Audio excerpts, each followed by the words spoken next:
Jamnagar municipal કમિશનરે શહેરને જોડતા પુલોનું નિરીક્ષણ કર્યું. શહેરના આંતરિક પુલોનું ટીમ સાથે રાખીને બારીકાઈથી નિરીક્ષણ કર્યું હતું. વડોદરા બ્રિજ દુર્ઘટના બાદ શહેરના તમામ બ્રિજની સર્વેની કામગીરી હાથ ધરાઈ. શહેરના મુખ્ય તથા આંતરિક રસ્તાઓના રિપેરિંગ માટે ઝુંબેશ શરૂ કરાઈ છે.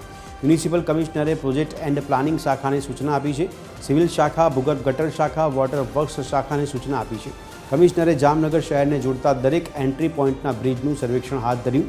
ગુલાબનગર સુભાષ બ્રિજ, નવાનાલા તરા બ્રિજનું નિરીક્ષણ પણ કરવામાં આવ્યું. માઇનોર રિપેરિંગની કામગીરીની જરૂરિયાત મુજબ અધિકારીઓને સૂચનાઓ પણ અપાઈ. મ્યુનિસિપલ કમિશનરે રૂબરૂમાં જઈને શહેરના મુખ્ય અને આંતરિક રસ્તાઓનું ચેકિંગ કર્યું. રોડ રસ્તાઓ, પુલ રિપેરિંગ, પેચવર્ક માટે વેટ મિક્સ, હોટ મિક્સ પ્લાન્ટથી ડામર પેચવર્ક તથા કોલ્ડ મિક્સ જેટ પેચિંગ ઇમક્શન પદ્ધતિથી ઝુંબેશના સ્વરૂપમાં કામગીરી કરવા જણાવ્યું. જામનગર શહેરમાં આવેલા રોડ અને બ્રિજીસનું આજરોજ ઇન્સ્પેક્શન કરવામાં આવેલ છે. અમારી સંપૂર્ણ એન્જિનિયર્સ ટીમ, ડેપ્ટી કમિશનર તમામને સાથે રાખીને અમે આ ઇન્સ્પેક્શન કરેલ છે.